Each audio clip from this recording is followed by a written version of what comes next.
The genesis of Blood of My Blood is from Outlander. The genesis of Outlander is from Blood of My Blood. They are the same universe.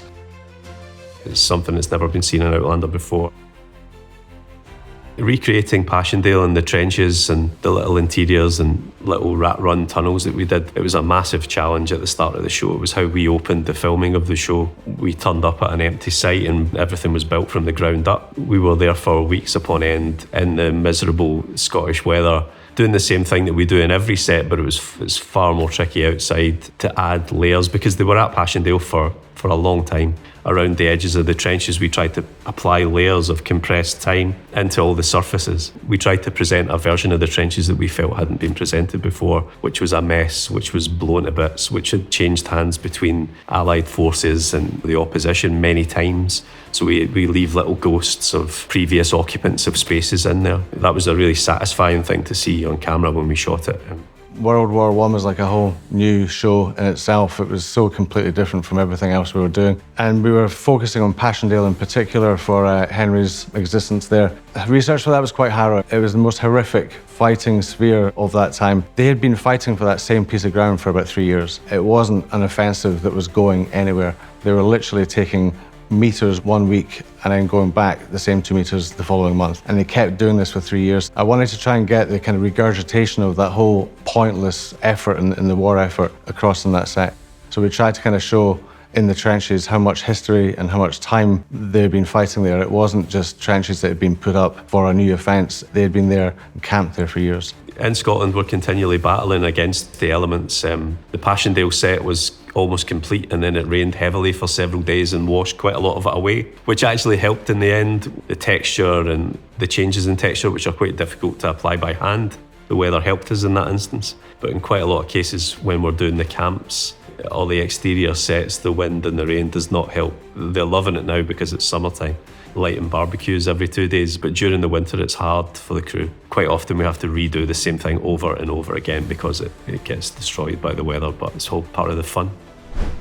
A common set that was both in Outlander that is now in Blood of My Blood was Castle Leoch. I kind of looked how Castle Leoch had been portrayed in the early seasons of Outlander, and it was fantastic, it was iconic, it was epic. My challenge then was, how do you make that better? You can't go in and not get to that height, and you also can't, you need to deliver a little bit more. Outlander told the story of Leoch through Claire, who worked in the kitchen and became like a worker in the castle. So what you saw in Leoch, apart from the Great Hall, was a lot of the underground stuff in Outlander. Blood of My Blood, we were following the two boys. Our journey through Leoch was through Colm and Dougal, who were vying for the lairship. It was much more about their places and the higher end parts of the castle. That was the slight change that I knew that I was going to have to address. I wanted to kind of make the hall recognisable so that the fans could see the same place and recognise it, but I wanted it to work better for our filming. We've changed how we film over the years, and so there was kind of new demands about windows and lighting and how to change them. Backdrops, what was outside. We introduced a light wall into the exterior for the antechamber in the main hall, so we brought the outside of the courtyard into the interior set in the stage. So there were quite a lot of technical differences. I wanted each world, each castle, each clan, each kind of family had to have an identity. I wanted the viewer to know whenever you cut into one, you know exactly where you are. The gathering at Leoch in episodes 1, 2 and 3 was quite a significant challenge. Location-wise, that was the hardest of all the sets that we did. We filmed it at Doune Castle. It's a historic monument, it's a national monument. So there are so many restrictions. You can't put any pegs in the ground, you can't put any stakes in the ground, which is quite hard when you're building a camp full of tents. You can't film between the hours of whenever the bats are leaving and whenever the bats are coming home. There are so many animals around that place. It's a magical place, it's fantastic, but it's inhabited by people other than us. Our restrictions for what we had to do was mammoth. We had so many different areas and worlds of the gathering, from just where people slept, but also kind of where they played sports, where they drank, where the festivities were, where they sold things. All of the kind of working life castle was part of the gatherings. It was a colossal set.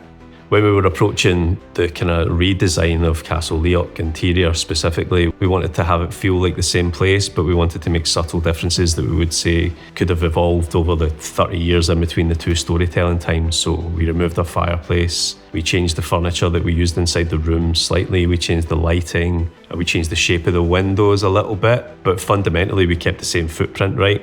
We changed the shape of some of the balconies to give us different spaces. The corridor layout in Newcastle is slightly different. There's a lot more little bits to scurry down and hide in. But we try to keep it fundamentally the same, keep the look fundamentally the same, just tweaked it a little bit. The columns, Red Jacob study, which becomes column study, is essentially the epicenter of the heart of the business end of Castle Leoch. So we put loads of layers of time and documents and probably a lot more books than there should have been or would have been in that time. The difficulty for us set decorating in these places is we try and build it in layers. So we go in and we put the furniture in and then we think, right, how's time elapsed here? It's every set we do. We just try and build layer upon layer upon layer upon layer until we feel that we've got it to a level where it's believable for the character. We used the same footprint as one of the original rooms in Castle Leoch from season 1, but we changed the textures and the finishes and the furniture layouts and everything and just tried to make it work better for the story that we're trying to tell.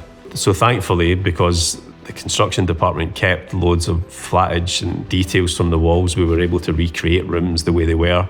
Because of the deliberate design of those, we were able to turn the same room into multiple different rooms again and again. And then the set deck team come in and they have to try and recompose the arrangements in the room to make it feel like a different space. We put a door where there was once a window. We put a window where there was once a door. I mean, maybe if you're an eagle-eyed, you might spot that something hasn't changed, the fireplace or the bedroom shape that we've used for Ellen, that we've used for Colum, that we're about to use for Dougal, is based upon the original design of the bedroom that Claire was originally put in when she came to Castle Leoch the first time. When we did the Beltane festival, our reference was telling us there would be floral decoration everywhere, lots and lots and lots of it, but we felt like when we were going to do the interior of the May Queen tent that if we did too much of that on the outside, we'd lose the impact of it. So we kept the floral elements of that, as well as the fire and all the dancing and the beautiful costumes and the tents and kind of carnival atmosphere outside. We kind of downplayed the floral aspect of it so that we could ramp it right up to fantasy level when we get inside the May Queen tent. We spent a lot of time trying to make that different from any other tent interior that we've done, because we've done quite a lot now. We played around with light sources and just tried to make it like a celebration of the time of year it's supposed to be, and quite dreamlike, I think, is how we kind of pitched that. That was one of the moments this season. I've taken a look at the footage and I thought, wow, that feels different. A visual jump to a different place. It feels fantasy. It was a wonderful opportunity to kind of get across so many elements of that time in Scotland, from its kind of spiritual, kind of magical sense, the belief of the end of winter and the beginning of summer and fertility, a lot of what this story is about. We had the challenge then to, how do we bring that magical realism into our world of Cumbernauld? There was a spot that we found not that far away, but it was quite isolated. It had a small loch-in, which was ideal for me. And what I wanted to try and get across in the Beltane, it's the elements. It's the fire, it's the water, it's the spirituality of fertility. And that was the driving influence for the Beltane Festival. I've set everything in a circle. It's the stones, it's the Crane of Dun stones, and they're the circle. It's the clock face of time, it's a time show. The circle motif was the thing that I kind of kept, even into this barrel vaulted ceiling in Castle Leoch. It's half of a circle. And the Beltane was exactly that. And Beltane was the arches, the fires, for the need fires that we had. I had half a circle. They were the arches that they would walk through. But the loch-in gave me the chance to have that reflected in the loch-in, so it became the full circle. And that's what I try to have for the winter, the summer, the full circle of fertility. Filming at night with real torches on a narrow bridge posed serious challenges. Each torch had to be placed carefully so actors' faces read well on camera without highlights clipping, while subtle fill and negative fill were added to control shadows. Safety and crowd flow were major priorities. The bridge, only wide enough for a few actors abreast, was divided into safe lanes, no-go zones, and positions for marshals. Extinguishers were on hand, and every torch, extra, and camera cue was timed precisely. This allowed the production to stage the procession naturally, with chaos and energy that reads authentic, without risking anyone stepping into danger. I'm sitting here in Castle Leoch, and secret, but this is my favourite child. This is my favourite set of the show. First of all, it was a new set. That was great fun to build it from the ground up. But it had such a unique space. It had a unique setting, in that when Julia comes through and she lands in this time, this is her prison. She's so far away, so far removed from anywhere else, from society, from the 20th century society, but even from the 1700s in Scotland. If she escaped this castle, she could never get away. It was too far away, it was too remote. I realised that I wanted to set her almost like Rapunzel, kind of stuck in the castle. I wanted to set her in the room at the top of this tower keep castle. When we were dressing the gathering outside Doon Castle, which is the location, it brings, first of all, the challenge it brings is it's a historical monument. If we have to pitch a load of tents or build structures, we can't disturb the ground in any way, so we've got to figure out technical ways to hold things up and make them look like they're being held up by ropes and sticks and stuff. So that's the first challenge. And then the next challenge is, with a big set like that, is that we try not to lose focus on the detail. So we try to give every little isolated area a purpose, because we don't know exactly where the camera's going to go on these days, and we try to make sure that we don't get caught out and we have someone fixing a shoe with a banana or something. We just, wherever you go, it's like an immersive experience. You could go anywhere with a camera, hopefully, in these massive sets, and that itself takes a lot of time fighting against the weather at that time of year. In Outlander Blood of My Blood, every space tells a story. The mud, the fire, the stone. The crew's precision with light, layout, and texture grounds the drama in lived history. Thanks for watching Collider. See you next time.